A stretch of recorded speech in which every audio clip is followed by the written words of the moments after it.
اگر ہمیں یہ پتہ نہیں ہے کہ ہماری کتنی نمازیں قضا ہو چکی ہیں تو اس کو کیسے ادا کرنا ہوگا؟ مثلا میری عمر 24 سال ہے۔ آپ کو پتہ ہونا چاہیے کہ آپ کتنے چھوڑے ہیں اور کتنے پڑھے ہیں، کیونکہ ظاہر سی بات ہے عقل والے ہیں آپ کی عمر آج 24 سال، جیسے صاحب آپ کہہ رہے ہیں 24 سال آپ کی عمر ہے اور آپ کو معلوم نہیں ہے کہ کتنی چھوٹی ہیں، لیکن آپ کو شریعت نے ایک طریقہ یہ دیا ہے کہ اندازہ کرو۔ ہو سکتا ہے تم پر نمازیں فرض کس عمر سے ہوئی، مثال کے طور پر 12 سال سے، سب پر ہوتی نہیں ہے، جب بالغ ہوا اس وقت سے نمازیں فرض ہوئی۔ اب یہ 24 سال والے جو ہیں، میں ایک فار ایگزامپل بتا رہا ہوں، ہو سکتا ہے ان 14 سال میں بالغ ہوئے، نماز فرض ہوئی 14 سال کی عمر سے۔ 14 سال سے لے کر 24 سال ان کی عمر ہے آج، تو کتنے سال ہوئے؟ 10 سال۔ اتنا تو آپ کو خود معلوم ہوگا کہ ان 10 سالوں میں نے کتنے سالوں کی سب ملاؤں گا اگر تو کتنے سال کی نماز بنے گی۔ ہو سکتا ہے آدھا کر لو، اور اس میں بھی ساری نمازیں ایک طرح کی نہیں ہیں۔ کچھ لوگوں کی اکثر نمازیں اگر چھوٹی ہوں گی تو فجر چھوٹی ہوگی، عشاء چھوٹی ہوگی، اور اکثر پڑھی ہوں گی تو مغرب یا عصر یا ظہر یہ پڑھی ہوئی ہوں گی۔ تو آپ کو ایک اندازہ کرنا ہوگا، غالب گمان 10 سال میرے اوپر نماز فرض ہو کر کے اتنا عرصہ ہو گیا ہے، میں نے مغرب کی نماز اس میں سے 8 سال تو پکا پڑھا ہی ہوں، شاید ہو سکتا ہے سب ملا کر کے جو چھوٹی ہوں گی میری وہ 2 سال کی ہوں گی۔ عصر کی نماز اور ظہر کی نماز میرے خیال سے میں نے 6 سال تو پڑھائی ہوں، یعنی پوری ملاؤں گا پوری نمازیں تو وہ 6 سال کی بن سکتی ہیں۔ 4 سال کی اگر سب چھوٹی ہوئی جمع کروں گا تو 4 سال کی بن سکتی ہیں۔ تو ہوا یہ کہ مغرب کی چھوٹی ہوئی کتنی ہوئی؟ 2 سال کی۔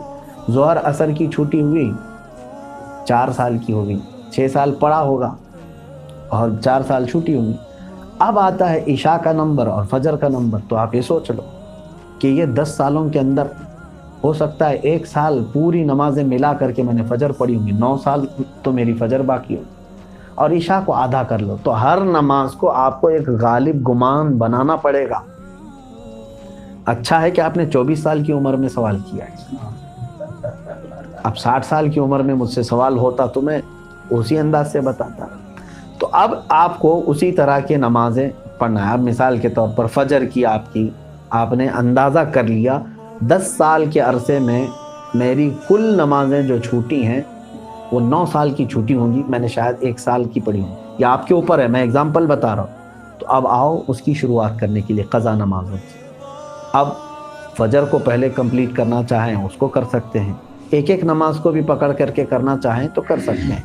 اب میں نے صبح شام کنٹینیو فجر کی قضا شروع کر دی، دن میں 50 رکعتیں پڑھ لی، 50 رکعتوں کا مطلب ہوا 25 دن کی فجر کی نماز قضا ہو گئی۔ اب اس میں شریعت نے آسانی بھی تمہیں دی ہے، قضا نمازیں صرف اور صرف فرض نمازوں کی قضا ہوگی، کسی بھی سنت اور نفل کی قضا نہیں ہے۔ فجر کی 2 رکعت قضا، ظہر کی 4 رکعت قضا، عصر کی 4 رکعت قضا، مغرب کی 3 قضا، عشاء کی 4 فرض اور 3 وتر کی قضا، کل ملا کر کے کتنی ہوتی؟ 20 رکعت۔ 20 رکعتیں دن کی ہوتی ہیں، لیکن ابھی میں چل رہا ہوں فجر کی۔ اب ہو سکتا ہے آپ یہ سوال کریں گے کہ میں نیت کیسے کروں، کون سے دن کی، سنیچر کی، اتوار کی، پیر کی، منگل کی، کون سی ہیں؟ ظاہر سی بات ہے اب آپ کے پاس اندازہ ہی نہیں ہے کہ کون سے دن کی چھوٹی ہے۔ اس کے لیے بھی شریعت نے یہ چھوٹ دی ہے کہ آپ جب نیت کریں گے یوں نیت کریں، اے اللہ میں اس فجر کی 2 رکعت فرض نماز قضا کی نیت کیا جو میری زندگی میں پہلی چھوٹی ہے۔ کیا نیت کریں گے آپ؟ میں نے اس فجر کی 2 رکعت فرض نماز قضا کی نیت کیا جو میری زندگی میں سب سے پہلے باقی ہے۔ ہر 2 رکعت پہ یہی کہنا ہے آپ کو، کیونکہ جب وہ ادا ہو جائے گی تو جو پہلے ہے وہ ہی آتی جائے گی۔ تو 9 سال کی قضا ہونے تک آپ کو یہی نیت کرنا ہے، جو میری زندگی میں پہلی باقی ہے۔ ظہر کی بھی کرنا ہے یہی، میں نے اس ظہر کی 4 رکعت فرض نماز قضا کی نیت کیا جو میری زندگی میں پہلی باقی ہے، یعنی ترتیب میں اب جو پہلی باقی ہے اس کی میں نے نیت کر لیا، پھر اس کے بعد یہ آتی جائیں گی۔ اب مثال کے طور پر 100 نمازیں آپ کی ہیں، آپ نے نیت کر لیا میں نے اس ظہر کی 4 رکعت فرض نماز قضا کی نیت کی جو میری زندگی میں पहली बाकी है, तो 100 पहले नंबर वाली हो गई, उसके बाद 99 बचे, लेकिन जो दूसरे नंबर पर थी नमाज, अब वो कौन से नंबर पर आ जाएगी? पहले नंबर पर आ जाएगी ना फिर से। तो हमेशा यही नियत करता जाएगा जब तक कि वो 100 पूरी ना हो जाए। नियत भी आपको समझ में आ गई क़ज़ा के लिए। अब इसमें छूट भी दी गई है, आपको रकातें छोटी करने का भी हुक्म है, यानी इस तरह के आपको मुख्तसर कर सकते हैं आप।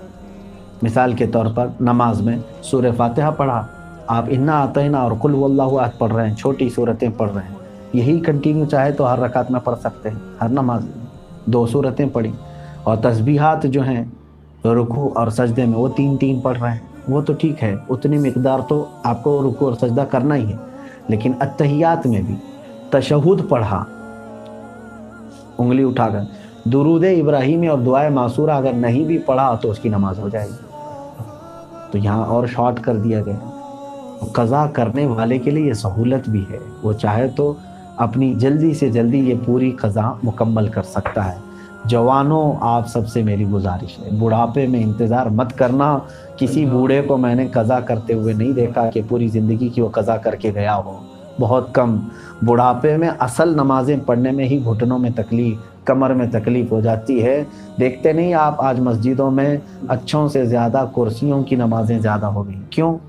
उस वक्त उनको अपनी फ़र्ज़ नमाज़ें ही दुश्वार हो गई हैं, कहाँ क़ज़ा करेंगे। नौजवानों, आपके पास आज क़ुव्वत है, ताकत है, आप रोज़ाना ही आप अपना एक वक्त ले लो, घंटा 2 घंटा, मैं दिन में कोई एक वक्त मखसूस कर लूँ और इसमें सिर्फ अपनी क़ज़ा मुकम्मल कर लो। चंद दिनों के बाद आप देखोगे आप साहबे तरतीब हो जाओगे। साहबे तरतीब उसको कहते हैं जिसकी पूरी ज़िंदगी में 5 से ज़्यादा नमाज़ें क़ज़ा न हो।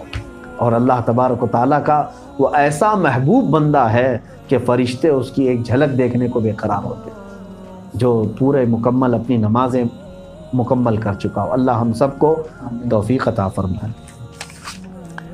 क्या नफिल नमाज तब तक कबूल नहीं होगी जब तक फ़र्ज़ और वाजिब नमाज की क़ज़ा अदा ना हो जाए? सही है। अब यहाँ पर एक दूसरा ये भी है कि कुछ लोग बहुत सारी नफिलें पढ़ रहे हैं, कोई जो है हाजत की नमाज, कोई तौबा की नमाज, इशराक की नमाज, अवाबीन की नमाज, कौन कौन सी नमाज़ें हमसे पूछते भी रहते हैं, मियाँ इनके तो खाते में फ़र्ज़ नमाज़ें इतनी बाकी हैं। तो अगर फ़र्ज़ बाकी हैं क़ज़ा, तो नफिल नमाज़ें आपकी मुअल्लक़ होंगी, नहीं कबूल होंगी। फ़र्ज़ जो है वो कर्ज़ है तुम्हारे ऊपर, और नफिल जो है ये हदिया है। कर्ज़ा पहले दो, हदिया बाद में दो। पहले कर्ज़ अदा करो। तो आप जो पूरे दिन भर की नमाज़ें हैं, इनमें भी जो सुन्नत गैर मुअक्कदा और जो नफिल हैं उनको छोड़ करके आप वहाँ पर भी ये क़ज़ा नमाज़ें पढ़ सकते हैं। जैसे ज़ोहर में आपको 2 रकात नफिल मिलते हैं ना 12 में से, 4 सुन्नत मुअक्कदा उसे नहीं छोड़ना चाहिए। 4 फ़र्ज़ है, उसके बाद 2 सुन्नत मुअक्कदा, वो तो होंगी। 2 जो नफिल हैं उसकी जगह पर कोई पहले की फ़जर की क़ज़ा पढ़ ले। असर में जाते हैं, 4 सुन्नत पहले है, वो गैर मुअक्कदा है, उसकी जगह पर कोई पहले वाली कोई 4 रकात ज़ोहर या असर की क़ज़ा पढ़ ले। मगरिब में भी 2 नफिल आपको मिलती हैं, वहाँ पर भी आप अपनी क़ज़ा पढ़ सकते हैं, उस नफिल की जगह पर कोई फ़जर की 2 रकात क़ज़ा। इशा में आपको जो है पहले 4 रकात सुन्नत गैर मुअक्कदा, उसकी जगह कोई नमाज पहले की छूटी हुई इशा की नमाज पढ़ लें 4 रकात, और बाद में जो है 2 नफिल 4 नफिल मिल जाती हैं आपको इशा के फ़र्ज़ के बाद। वो 4 रकात की जगह पहले की कोई छूटी हुई वितर की क़ज़ा पढ़ लें। तो इस तरह से आपकी अदा नमाज़ों के बराबर ही जो है ना पहले की क़ज़ा भी बराबर होती चली जाएगी। तो नफिल और गैर मुअक्कदा की जगह पर ये पढ़ना बेहतर है। अस्सलामु अलैकुम वरहमतुल्लाहि वबरकातुहू। दोस्तों, मुझे उम्मीद है आप लोगों को ये वाला बयान बहुत ज़्यादा पसंद आया होगा। मुफ्ती सलमान नज़री साहब की ज़ुबानी आप लोगों ने ये बयान सुना, बहुत ही प्यारा बयान किया हज़रत ने। अगर आपको ये वीडियो अच्छी लगी तो इस वीडियो को ज़्यादा से ज़्यादा लाइक कीजिए, शेयर कीजिए, और अगर आप लोग हमारे चैनल पर नए हैं तो सब्सक्राइब कीजिए, क्योंकि मैं इसी टाइप के बयानात तकरीरें डालता रहता हूँ। अब मैं मिलता हूँ आपसे अगली वीडियो में, जब तक के लिए अल्लाह हाफ़िज़।